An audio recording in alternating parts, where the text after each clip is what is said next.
bienvenidas a este nuevo episodio de Libros al Aire. Hoy Rebecca Woodbridge y yo vamos a estar conversando a propósito del libro Mansedumbre del escritor Byron Salas. Byron tiene estudios en filosofía, es librero, pero yo diría que sobre todo es un prolífico lector, una persona apasionada de los libros. Tiene ya a su haber varios textos de distintos géneros, de poesía, de narrativa y algunos textos que él califica como misceláneos, y hoy vamos a estar hablando sobre su primera publicación con la editorial de la Universidad de Costa Rica. El libro es Mansedumbres, como he dicho, y estamos pues súper contentos, Byron, de tenerte en el programa. Bienvenido. Muchas gracias a ustedes por invitarme.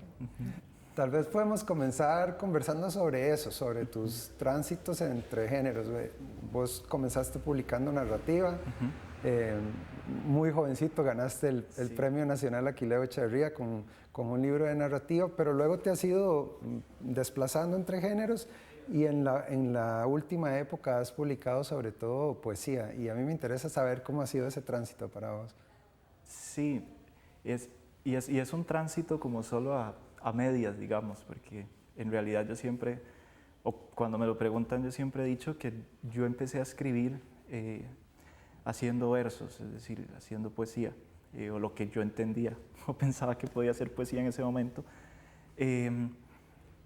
Pero, no sé, tuve como ciertas experiencias en talleres y lecturas mías y cosas donde al parecer aquello que yo juzgaba que era un poema no lo era, es decir, era excesivo, digamos. Yo me formé, por decirlo así, con lecturas de una tradición muy específica, que fue la de los neobarrocos del siglo XX en español, o sea, de Lezama Lima, Severo Sarduy.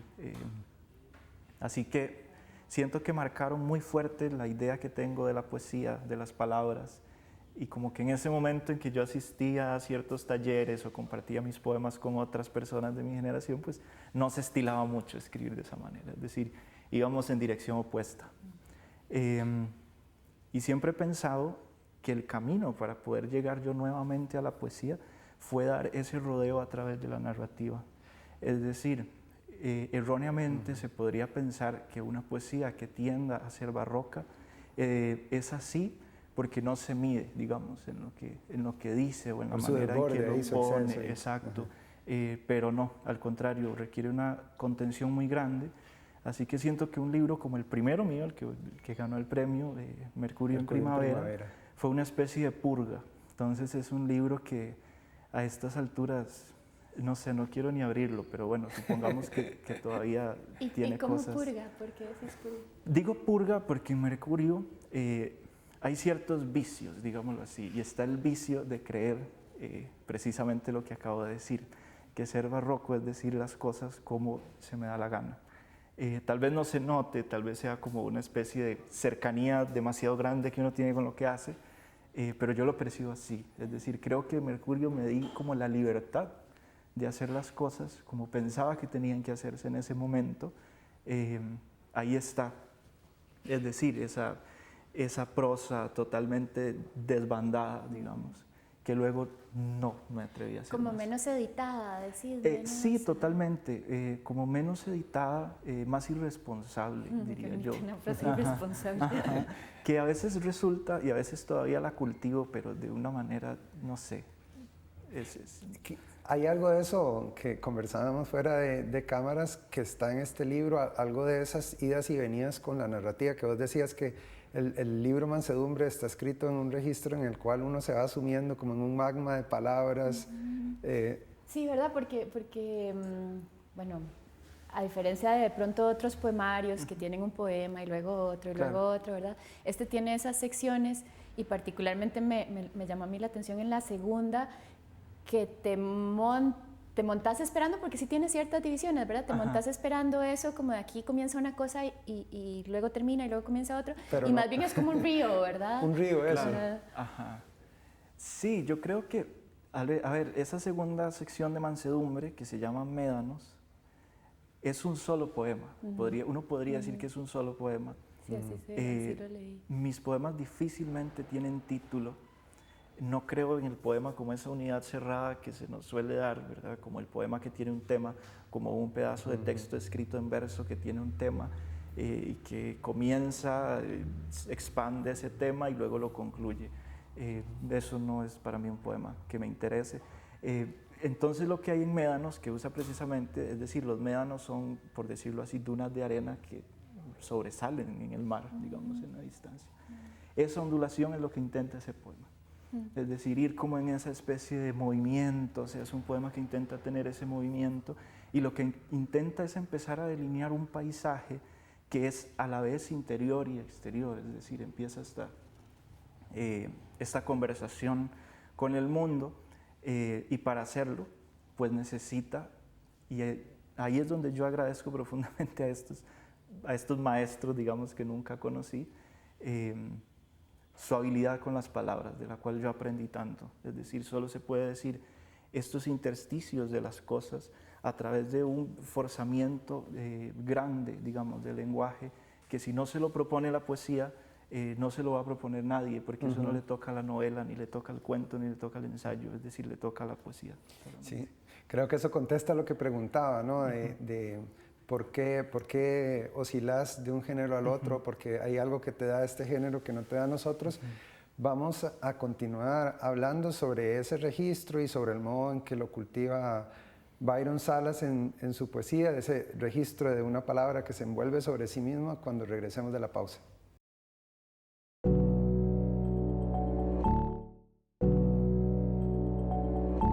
Bienvenidos y bienvenidas de nuevo a Libros al Aire. Estamos conversando hoy sobre el libro Mansedumbre de Byron Salas y Rebecca Woodbridge y yo quedamos encandilados, encantados con la expresión prosa irresponsable, así que Rebecca quería hacer una pregunta al respecto. Sí, creo que de cierta manera lo respondiste al final del segmento anterior, pero sí, quería recuperar eso que te escuché decir acerca de esa novela como una prosa irresponsable, lo cual entonces me indica que luego viene una prosa responsable y quería saber... Sí, viene inmediatamente. Uno podría decir después por fecha de publicación, pero no es así. Es decir, son paralelos. Y están los cuentos que yo escribí luego de Mercurio en Primavera, que se llaman Gloria al amor sombrío, es el libro que los reúne, que son cuentos que tienden a lo que ahora conocemos como literatura de género, es decir, como la literatura policial o la literatura de terror. Entonces, en el caso de esos cuentos, la mayoría de los que están reunidos en Gloria al amor sombrío son cuentos de terror. Y al ser una escritura que persigue un efecto muy específico, necesita amarrarse a ciertas reglas, es decir, necesita amarrarse a la regla del suspenso o necesita amarrarse a la regla, digamos, de cómo representar ciertas situaciones que busca enrarecerlas, es decir, busca otra forma. Mercurio no tenía ese problema, es decir, podía ser simplemente una acumulación bastante suntuosa, digamos, de paisajes o de escenas más bien, no sé, en donde lo único que intervenía era como este mundo tal vez del sexo y de la pornografía, que es lo que la novela enfoca de una manera muy total. En cambio, en los cuentos de Gloria al amor sombrío, se necesitaba otra manera para llegar como a esa violencia, como a estas cosas. Así que es como hasta ahora mi libro de prosa más responsable.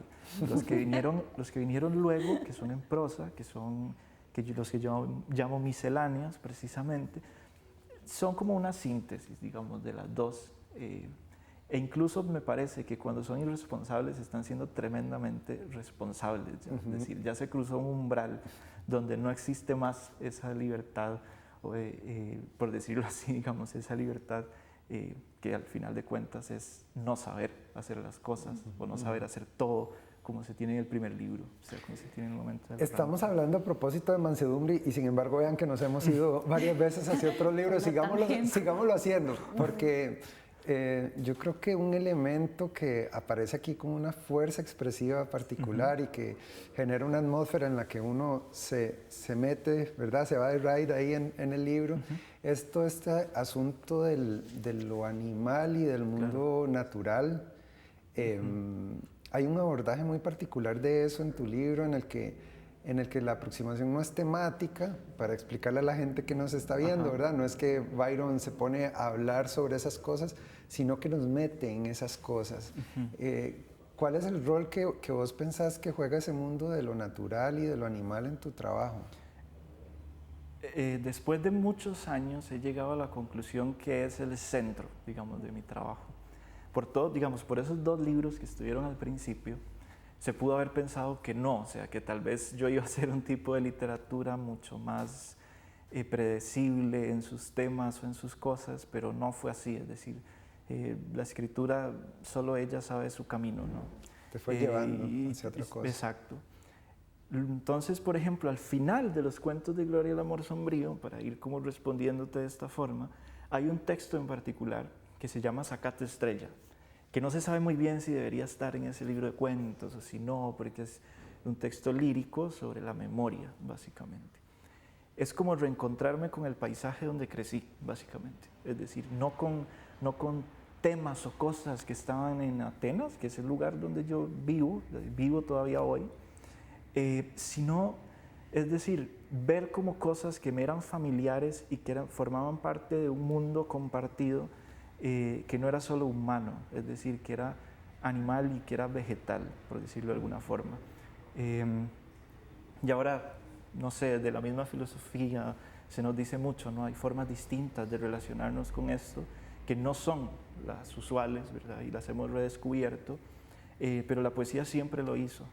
Tal vez a algunas personas se les olvida esto, ¿no? Personas que hacen poesía, pero no es así. La poesía es el camino para volver, digamos, a esa indistinción casi mítica de las cosas. Es una indistinción, ¿verdad? Como entre el mundo natural y esta manera de ver, te preguntaba yo antes, ¿verdad? Porque ya entiendo, hay un comentario aquí cuando se describe el libro acerca de mostrar un paisaje y de vuelta a eso que me hizo sentir como de que me metí en un río y me llevó, claro, ¿verdad?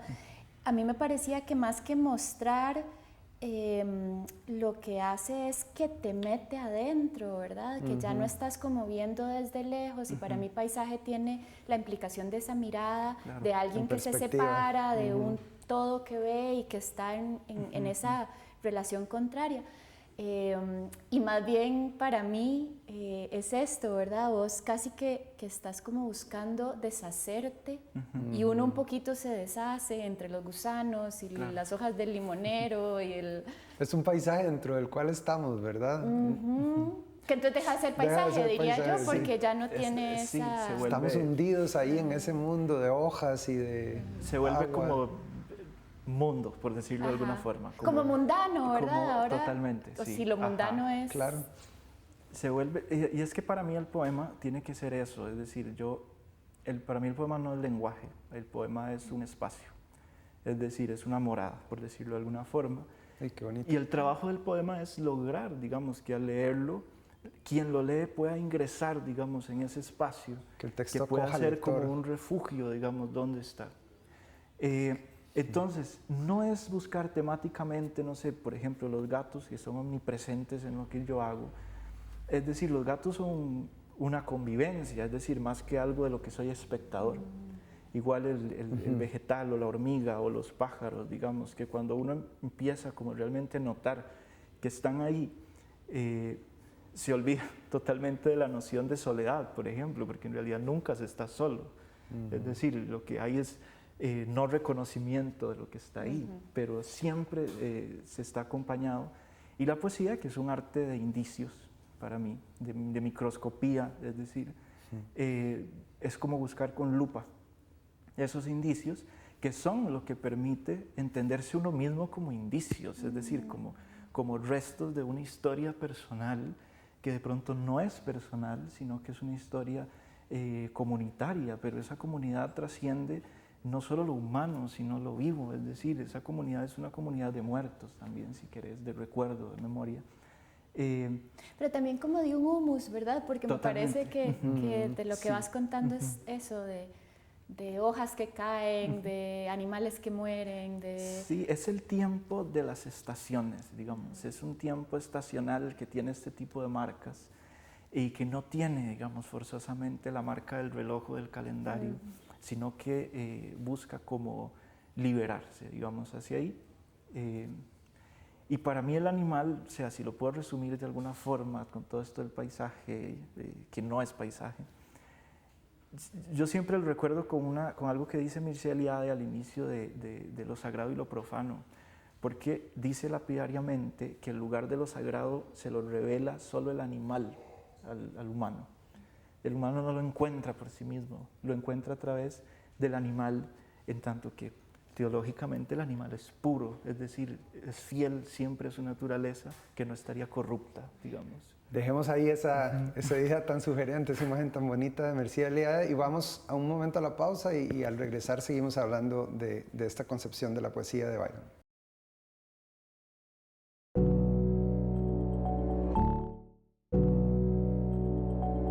Bienvenidos y bienvenidas otra vez a Libros al Aire. Estamos conversando sobre el libro Mansedumbre de Byron Salas, aunque en realidad estamos haciendo trampa y hablando de la obra de Byron en general.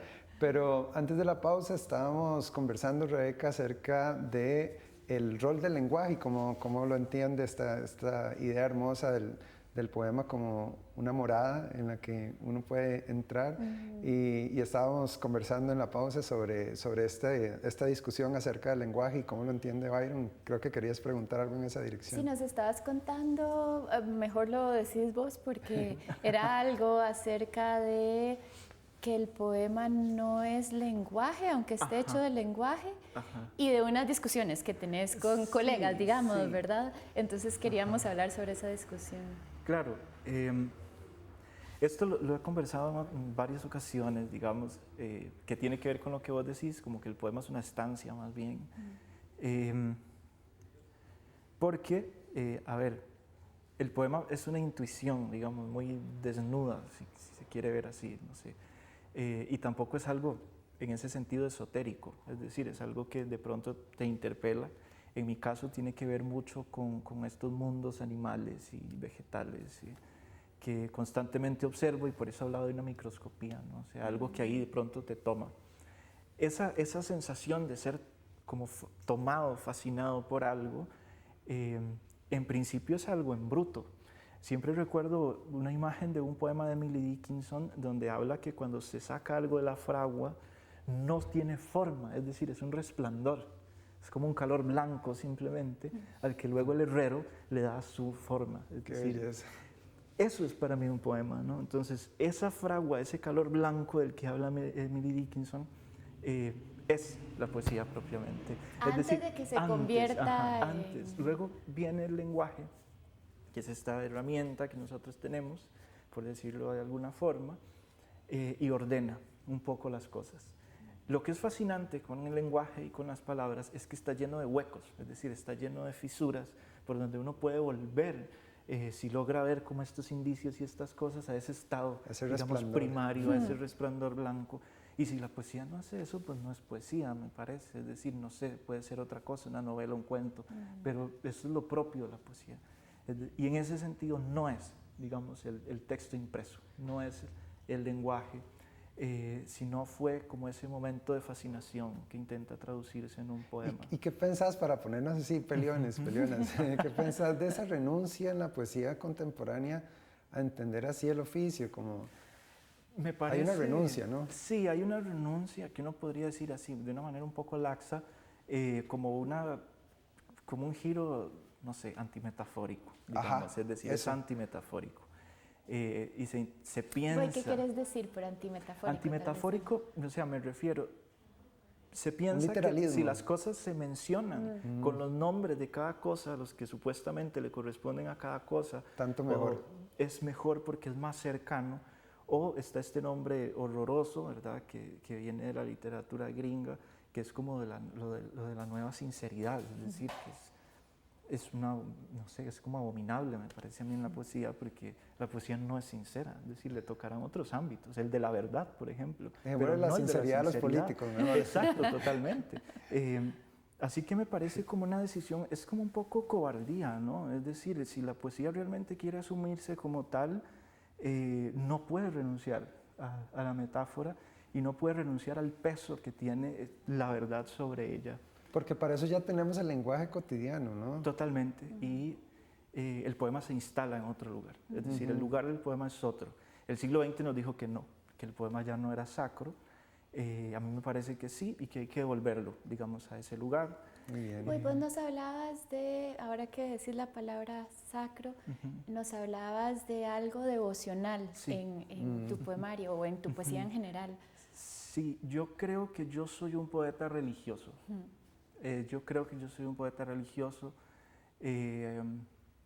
Creo que esta forma de ver las cosas, no sé, el mundo, ese pedacito de tierra en el que uno vive, Esa hojita, tiene mucho que ver tal vez con intentar como discernir algo de la gracia, digamos, divina con las cosas.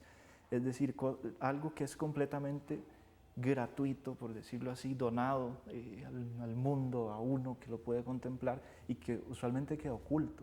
Esto mismo que decías de Emily Dickinson, esa experiencia desnuda de la realidad. Desnuda, sí, y por eso al final el libro termina también como entroncando un poco con la mística, mi trabajo entronca un poco con la mística.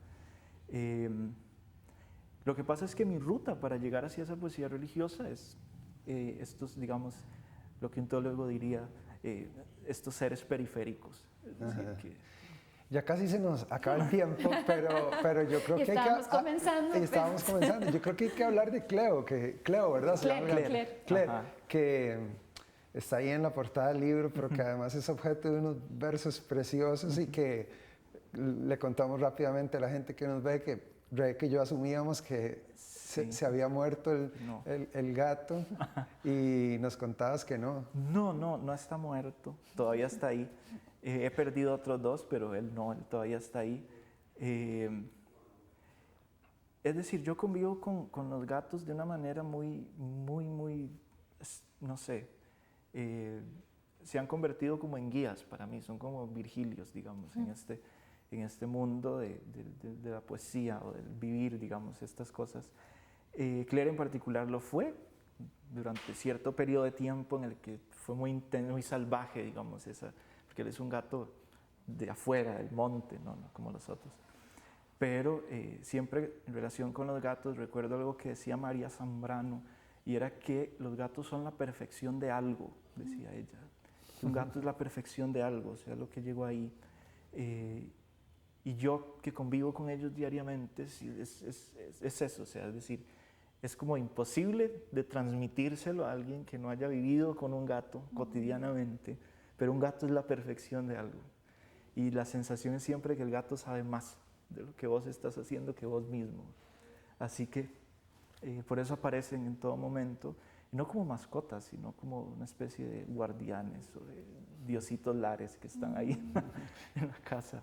Byron, ha sido un gusto tenerte en nuestro programa Libros al Aire. Esperamos que los lectores y las lectoras se puedan acercar a tu libro Mansedumbre. Se consigue acá en la librería de la Universidad de Costa Rica y se puede conseguir online. Nos gustaría que dediques unas palabras de cierre antes de terminar el programa. Bueno, Mansedumbre para mí es un libro muy importante en lo que yo he hecho hasta ahora. En mi poesía siento que es, por decirlo de alguna manera, la conclusión de un ciclo, digamos, de libros anteriores. Todo confluye en este libro que es Mansedumbre, que es como un intento precisamente por hacer, digamos, ver que todavía un poema puede ser devocional o ser sacro, sin que esto significa que sea un poema oscurantista o no sé, o que nos repela más bien, sino que puede volver a ligarnos con la vida de cada uno y con el mundo de cada uno, y eso es como lo que tal vez humildemente intenté en Mansedumbre. Muchas gracias de nuevo, Byron. Muchas gracias. Rebeca Woodbridge y yo les agradecemos que nos hayan acompañado en un episodio más de Libros al Aire y les invitamos a continuar con la programación de 15 UCR.